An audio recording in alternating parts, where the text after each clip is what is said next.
आज सचिन पायलट पर हो जाएगा फैसला। आर पार के मूड में खड़गे। सचिन पायलट पर सख्त एक्शन लेने की तैयारी में कांग्रेस। पायलट ने हाईकमान के प्रस्ताव को नहीं माना तो हो सकती है कार्रवाई। सचिन पायलट और अशोक गहलोत के बीच चल रही लड़ाई में अब निर्णायक मोड़ आ चुका है। राजस्थान में 6 महीने में चुनाव होने हैं। ऐसे में कांग्रेस ने अब सख्त रुख अपनाने का फैसला कर लिया है।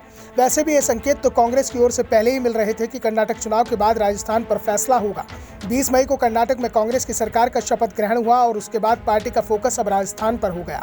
राजस्थान में सचिन पायलट और अशोक गहलोत के बीच टकराव लगातार बढ़ता जा रहा है। पायलट ने अपनी ही सरकार के खिलाफ आंदोलन का ऐलान कर दिया। पायलट का आरोप है कि पहले हमारी सरकार बनी थी तो जनता को भरोसा था कि हम जो वादे कर रहे हैं उसे पूरा करेंगे। हमने वसुंधरा राजे के कार्यकाल के समय भ्रष्टाचार के मामलों को उठाया था। जनता को आश्वासन दिया था कि हम जांच कराएंगे और दोषियों को सजा भी दिलाएंगे, लेकिन हमारा वादा पूरा नहीं हुआ।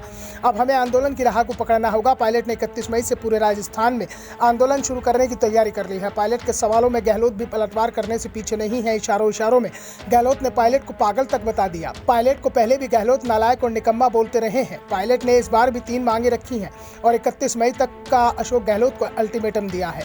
पायलट ने पेपर लीक पीड़ितों के मुआवजे देने, आरपीएससी का पुनर्गठन करने और वसुंधरा सरकार के कथित घोटालों की जांच करने की मांग की थी। पायलट की मांगों के संबंध में प्रदेश प्रभारी सुखजिंदर सिंह रंधावा ने कहा कि मांगों का जवाब सीएम गहलोत ही देंगे। मैं संगठन की मांगों पर जवाब दे सकता हूं। रंधावा के बयान के बाद अब सीएम गहलोत ने पायलट को उनकी मांगों का जवाब दे दिया है। गहलोत ने कहा है कि बीजेपी वाले मुआवजे देने की मांग कर रहे हैं। पेपर में 26 लाख अभ्यर्थी परीक्षा में बैठे थे, अब उन्हें मुआवजा दिया जाए, इस तरह की मांग बुद्धि का दिवालियापन तो नहीं है।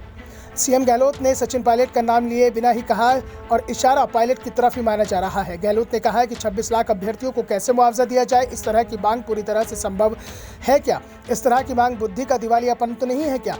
इस बीच अब मल्लिकार्जुन खड़गे की पहल पर राजस्थान को लेकर दिल्ली में बड़ी बैठक हो रही है। दावा किया जा रहा है कि बैठक में सचिन पायलट को सीधे चेतावनी दे दी जाएगी कि अगर उन्हें पार्टी में रहना है तो पार्टी के फैसले भी स्वीकार करने होंगे। कांग्रेस पहले ही साफ कर चुकी है कि राजस्थान विधानसभा का चुनाव अब वो अशोक गहलोत के नेतृत्व में लड़ेंगे।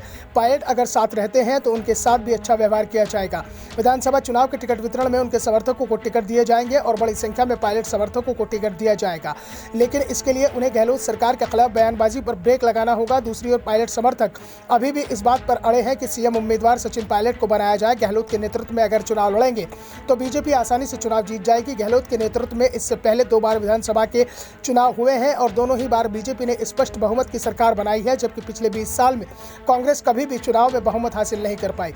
अब दिल्ली में होने वाली इस बैठक पर सभी की नजरें टिकी हैं, खासतौर पर पायलट और गहलोत गुट के विधायक इस पर नजर बनाए हुए हैं। दरअसल राज्य में सीएम भले ही अशोक गहलोत हो, लेकिन लोकप्रियता के मामले में सचिन पायलट गहलोत से कहीं भी कम नहीं पड़ते हैं और इस बार के विधानसभा चुनाव में प्रदेश गुर्जर समुदाय और खासतौर पर इसमें युवा वर्ग सचिन पायलट के साथ मजबूती से खड़ा हुआ है।